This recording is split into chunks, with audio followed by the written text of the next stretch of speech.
New York City needs 500,000 more homes or else.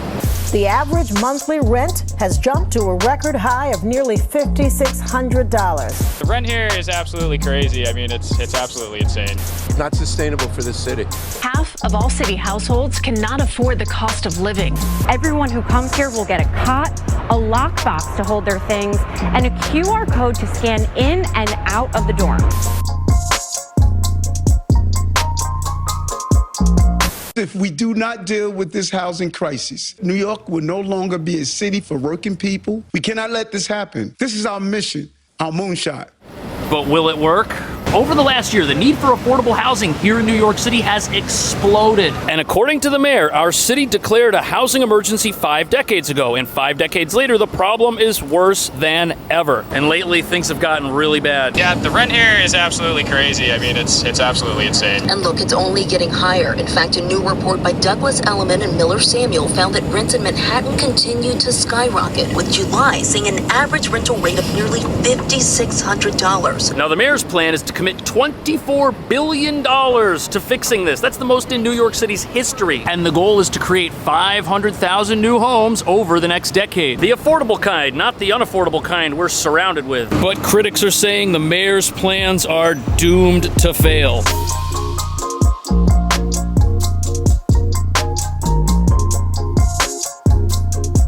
I used to live in 49th Street, literally right here, and I had to move out because they raised my rent like $700.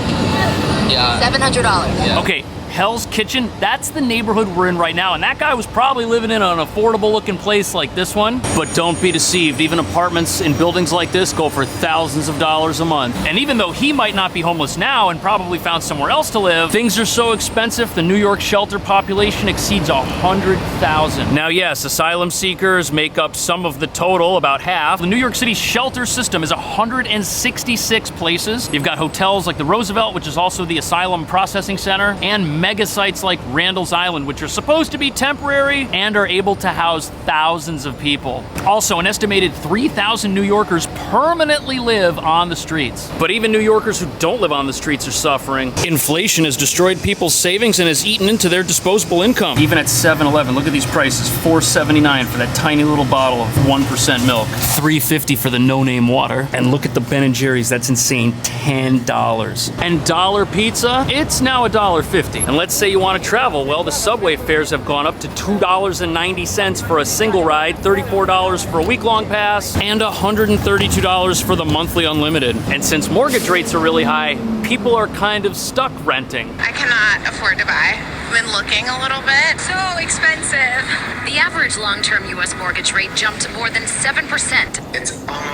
It's more than double of what you would have paid 2 years ago. Buying's next to impossible. And in New York, the taxes and maintenance fees associated with owning your own apartment, sometimes those can be even higher than the rent you'd pay for the same size place. And you've got mortgage interest, maintenance, insurance, common charges. Would-be buyers are having to stay in the rental market longer, which is squeezing inventory and pushing up prices. We are in a bad state of affairs. We recently released a building which had 135 units in it for low-income housing, and we had 43,000 applications. 135 units, 43,000 applications. Everyone who applied had a 99% chance of getting nothing and a 0.31% chance of getting a place. There's no way this is sustainable.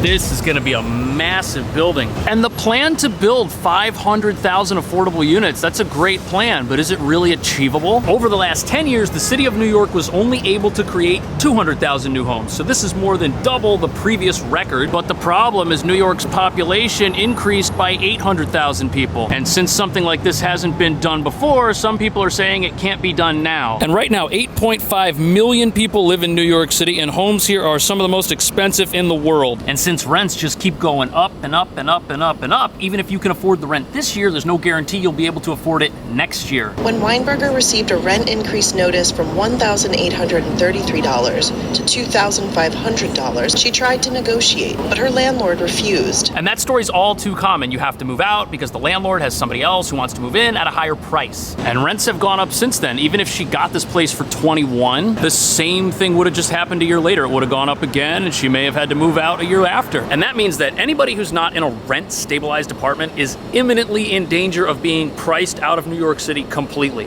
unless something gets done. Also, housing pricing problems are exacerbated because in 2020, things went down. You had people leaving New York, rents were tanking, landlords were giving away free rent, and things were at a 10-year low. People thought they had found their dream apartments, and now those are the same people that can't live in them anymore because those were all market rate. And the problem is, once you get priced out of one building, you're generally priced out of everything that surrounds it. If this building is too expensive, this one probably is too. I live right there, actually. Do you think it's affordable living around here? For me, I can make do. I have rent control right now. I mean, I started at $2,200 a month 13 years ago. I'm only at about $3,000 right now. So okay. If you didn't have a rent control apartment, do you think that you could make it? Do you have friends who had to leave the city because they, yeah? Wow, that's sad. It's crazy. Yeah. I'm leaving New York partially because it's so expensive here. And the only way to fix this is to build more apartment buildings. But building apartments in New York City is not easy. In fact, it's one of the hardest places to build anything.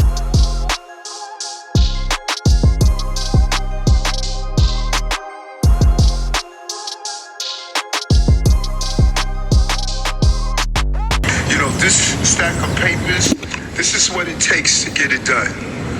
People are reading through 50,000 pieces of paper to actually get housing built. 50,000 pages. And that's the reason New York City housing construction isn't keeping pace with New York City population growth. There's just too much in the way. And a great example of this is a building in Greenpoint, Brooklyn that I recently visited. Because of all the rules in New York City, only a specific type of structure could be built on the property. The building exterior, the windows, the shape and size of everything all had to be signed off on. And that's because the building that was on the property before happened to be landmarked, so the new building also had to meet certain requirements that don't even apply to other buildings, and it was completely unlivable. It was doing nothing. It was just sitting there. No one could live there. It was unaffordable to fix up, but it was still costly to come in and just replace with a new structure.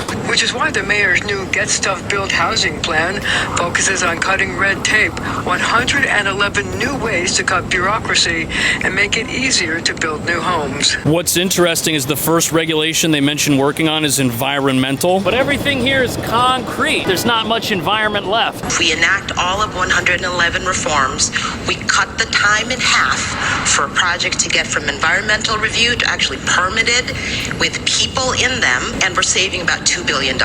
Also, New York has a lot of weird rules about what you can build and how high it can be. Certain rules also give special permission for buildings that may house seniors. Those can actually be taller than what a market rate building might be in the exact same part of town. So it really doesn't have anything to do with the building's height, and they're talking about extending that permission to all buildings. Now, over the last year, the city has produced about 26,000 new affordable homes. That's 22% more than the year before. And changes are being made to how the city helps needy New Yorkers find a home. Remember how the shelter population is exploding? Well, that's partly because you have to wait 90 days in the shelter system before you can apply for a housing voucher to get out of the shelter system. And that 30-day length of stay requirement is being eliminated. People can apply for housing much sooner. In fact, they're now eligible immediately. And since so many asylum seekers are on their way to New York City, the mayor's main goal right now is just to keep up with the temporary housing needs of the city itself. The mayor's plans also aim to help NYC, the New York City Housing Authority, the city's largest landlord, get back on track with renovating apartments and bringing them to a place where a family who needs one can move in. NYC's got 360 tenants in 170,000 properties. And recently it's been reported that renovating those properties can take up to 260 days. That's completely unacceptable. Another thing that the city's doing is they're rebuilding current housing developments to make them taller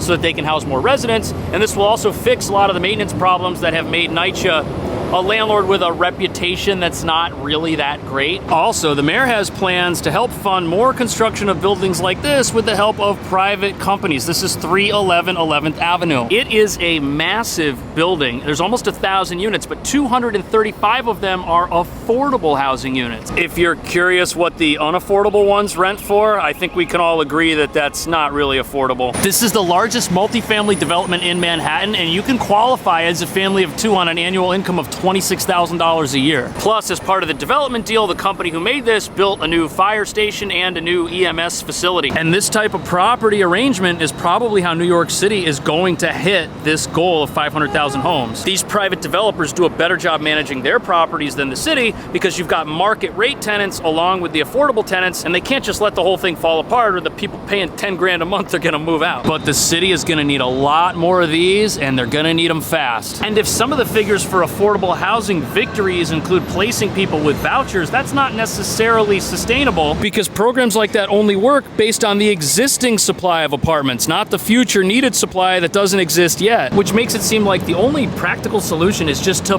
build more buildings, as many as you possibly can, but that might not even be possible. Because even though you can build a new building, the sewer system underneath the building is not new. In fact, it's really, really, really old. And it was designed for a New York City that had less people and no flushable wipes that clog those things up. And anytime a massive new tower gets built, it has to be done so in a way that works with the city, or we'll all be living in a giant dump. But some people would say we already do. How about you? Did I miss anything? Leave a comment. Thanks for watching. I will see you in the next one.